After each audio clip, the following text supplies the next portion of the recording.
መጽሐፍ ቅዱስ ባነብ ብጸልይ እኔ አይገባኝም ልቶ አላቸው አሉ አንድ አባት።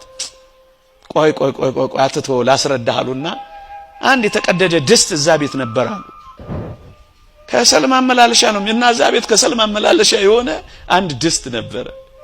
ከሰል ማመላለሻ ከሆነ መቼም ጥቀርሻ ለብሷል። ቀዳዳ ነው ግን ጥቀርሻ ነው። ሊያስተምሩት ስለወደዱ ውሃ በዚህ ያምጣልኝ አሉት። ይመጣል በታምራት ካልሆነ ዝም ብሎ ልታዘዝ ብሎ ሄዶ አንዴ አመጣ፣ ፈሰሰ። እንደገና አምጣሉት። እንዴ ያፈሰስኩ እዚህ እኮ ውሃ አላደረሱ አምጣሉት። እየተነጫነጨ ሄደ። ሶስተኛም አዘዙት፣ አበደ። ግን ትእዛዝ ነው አመጣ። እሳቸው ሊያስተምሩት የወደዱት ምንም እንኳን ውሃውን ቤት ድረስ ባታመጣ ቀና ብለው አሳዩት። ደጋሞ ውሃውን በማመላለስ ጥቀርሻው ምን ሆኖ ነበር በሏት ነጽቶ ነበር። እየሰማችሁኝ ነው? ተስፋ ልትቆርጡ አይገባም። መረጋጋትና ከራስ ጋር መሆን። ራሳችንን እናዳምጥ። እውነቴን ነው። ቁጭ ብለን እናዳምጥ። እንዴው ምን እንደሆነ አንዳንድ ጊዜ እንደው ከሰው ተለይቶ ራሱ እንኳን አንድ ቀን ራሱ ቁጭ ማለት ብቻ ነው። ዝም ብሎ ቁጭ ማለት ዝም ብሎ እኮ ነው። ምንም ሳትጸልዩም ቢሆን እውነቴን አንድ አቡነ ዘበሰማያት ጧት አድርሳችሁ ቁጭ ብላችሁ ዝም ብላችሁ አስቡ እስኪ። ቆይ እኔ ማን ነኝ? ስሜ ማን ነው? እኔ ምንድነኝ? ሰው። እኔ ምንድነኝ? ክርስቲያን። አሁን ምን እያረኩ ነው? እንደዚህ። ትናንትና ምን እያረኩ ነበር? እንደዚህ ሊሆን የቻልኩት በምን ምክንያት? እንደዚህ የደረሰባቸው አባቶችና እናቶች እንዴት ብለው አለፉት? እንደዚህ አድርገው። አሁን እኔ ማድረግ ያለብኝ እንዴት ነው? እንደዚህ።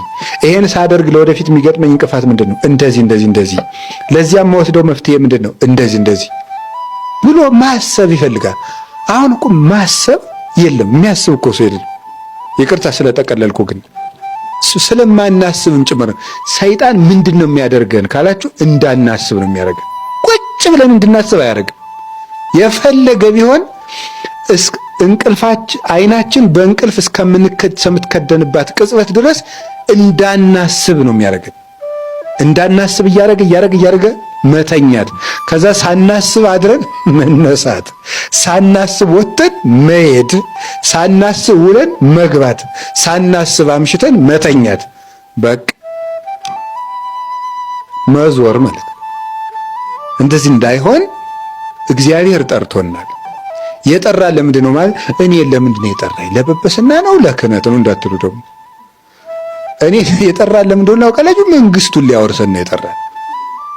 የሹመት ዲቁና ጵጵስና ቅስና አይደለም፣ መንግስቱን ሊያወርሰን ጠርቶናል። ሰው አንድ ነገር አጠፋ ማለት ሁሉ ነገሩ የተበላሸ ነው ማለት ነው እንዴ? አይደለም። ስለዚህ በአንድ ችግር ምክንያት የሰውን ማንነት መፈረጅ ማቆም አለብን። በአንድ ችግሩ ምክንያት ሰው ማንነቱ እንደዚህ ነው ብለን የራሳችን ምስል መፍጠር የለብንም። ሰው በአንድ ቀን ማንነቱ አይለካም። ሰው በአንድ ችግርም ማንነቱ አይለካም። በአንድ ጥሩ ነገርም ማንነቱ አይለካም። አንድ ነገር ጥሩ ነው ማለት ሁሉ መልካም ነው ማለት አይደለም። ይሄ ነው አጠቃላይ። እንደው እኮ ነውር ነው፣ የተከለከለ ነው። የሆነ ሰው ሌባ ነው እኩል ይሆናል ሰው ሁሉ ሌባ ነው። ቀዩ በሬ ይዋጋል እኩል ይሆናል በሬ ሁሉ ይዋጋል። ነውር ነው። ነውር አይደለም እንዴ? ያ በሬ ነው የተዋጋ፣ በቃ ያ በሬ ነው የተዋጋው። ስለዚህ ምንድነው መጠቅለል? ይሄ ዘንዶነት፣ ጅብነት ነው።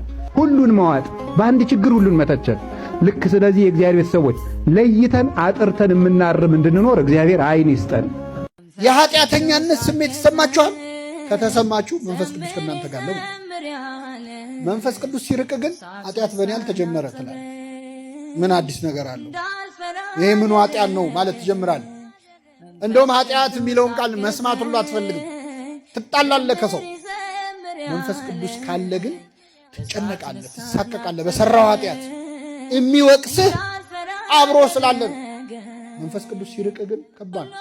ቅዱስ መንፈሱን ከኛ ላይ ይወሰድብን።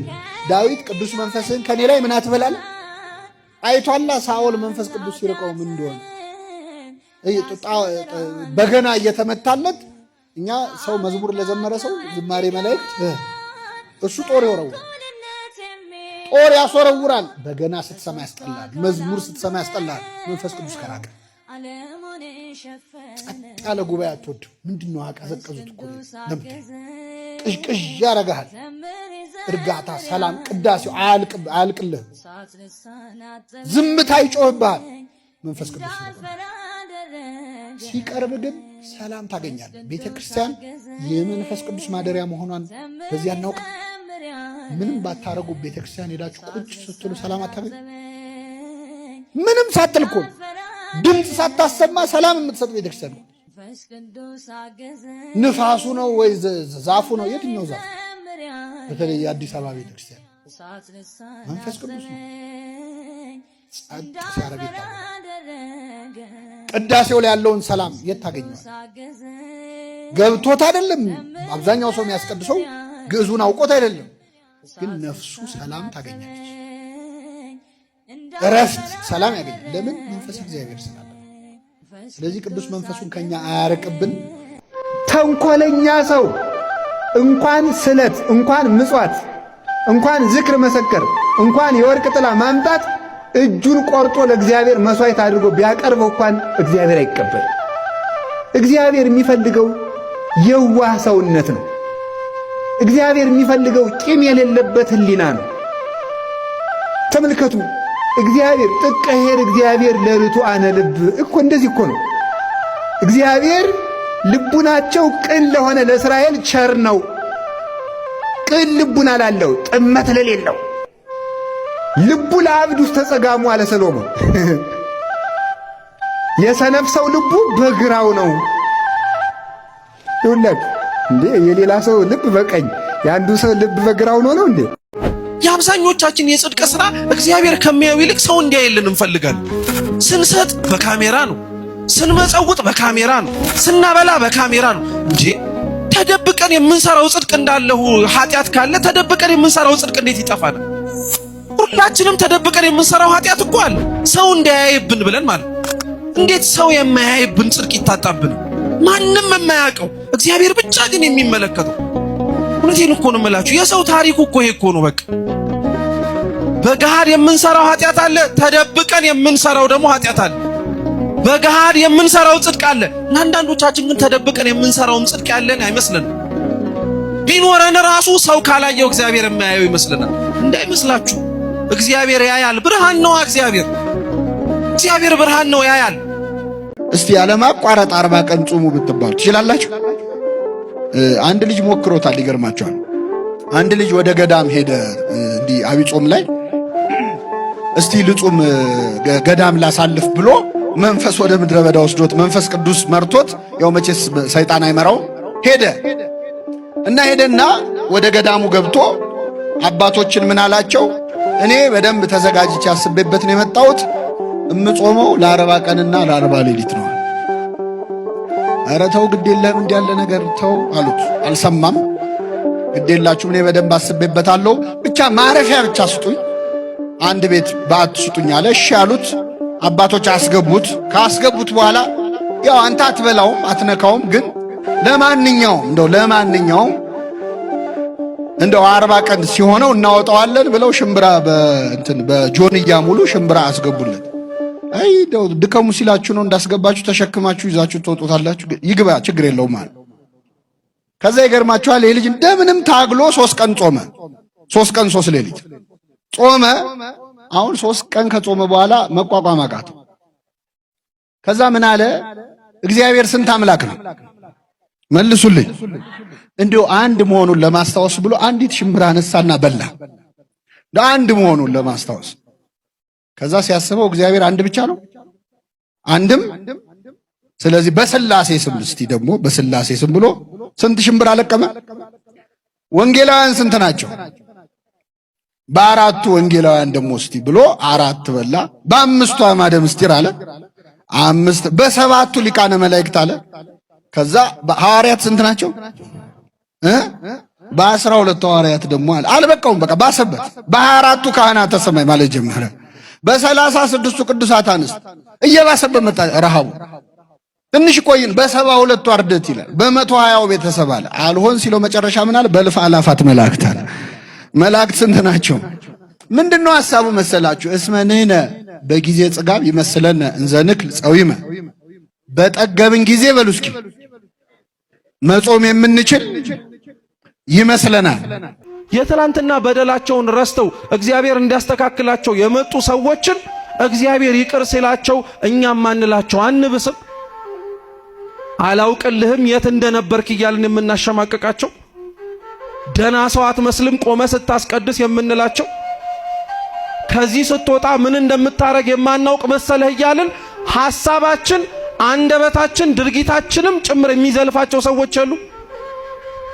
ማቴዎስ የትላንትና ቀራጭነቱን አይደለም ክርስቶስ ሲጠራው ያየው የነገ ሐዋርያ መሆኑን ነው። ጳውሎስን ሲመለከተው ሲጠራው የትላንትና አሳዳጅነቱን አይቶ አይደለም ምርጥ ቃነቱን ተመልክቶ ነው። ታዲያ ክርስቲያኖች ምን ሆነን ነው እኛ ሌላውን ይቅር ላንልበት የምንችል ምን በቂ ምክንያት አግኝተን ነው? እኛን ከበደሉን በላይ እግዚአብሔርን አልበደሉትም እኚህ ሰዎች? እኛስ ሌላውን በደልን ከምንለው በላይ እግዚአብሔርን አላሳዘን ነው? በደንብ አድርገን ተመልከቱ ክርስቲያኖች። ሌላውን ሰው ይቅር ላለ ማለት አክርረን የምናጠብቀው ገመድ እግዚአብሔር እኛን ይቅር እንዳይለን የምናስረው ገመድ ነው። ሌላውን ሰው ይቅር ለማለት የምንፈታው ገመድ እግዚአብሔር እኛን ይቅር እንዲለን የምንፈታውም ጭምር። በቃ አጭር እኮ ነው። ክርስቶስ ስለ ይቅርታ ሲያስተምር እናንተ ይቅር መባል የምትፈልጉ ከሆነ እግዚአብሔር ምሕረትን እንዲያደርግላችሁ የምትሹ ከሆነ እናንተም ሌላውን ምን በሉን ያሉ ይቅር በሉ። ይቅር ብለን ነው እኛ ታዲያ እዚህ የተሰበሰብነው? ይቅርታ አድርገን ነው ልባችን ንጹህ ሆኖ ነው የመጣ ነው?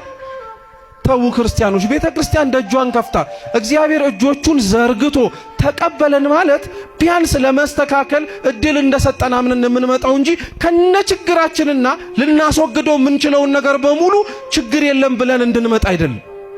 ይቅር ማለት ለምን ከበደን? እውነት አንዳንዴ አስቡት ክርስቲያኖች፣ እንኳን እኛ እርስ በርስ ይቅርና በደሉን ብለን የምንናገራቸው ሰዎች ቤተ ክርስቲያን ውስጥ ቢመጡ የማያስገባቸው የእግዚአብሔር ይቅር አለ ማለት ነው ወይስ የኛም ቢተኝነት ነው? የኛም ቢተኝነት እኮ ነው።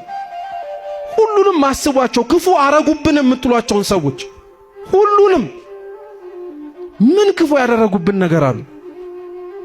ሁሉንም አስቡት።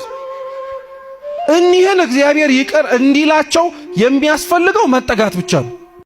ዘፈንና ዳንስ ከሚያዘወትሩ ወጣቶች 78% መረን የወጣ ልቅ ዝሙትን በቋንቋቸው ፖርኖግራፊን መመልከት እድላቸው ሰፊ ነው ይላል። ዘፈን ዝም ብሎ መሰለህ ያለማምዳ ሩካቤ ቀስቃሽ የሆኑ ዳንሶች ዘማ እንድትሆን ይሰሩሃል። ሳታውቀው ነው አይምሮን የሚለውጡ።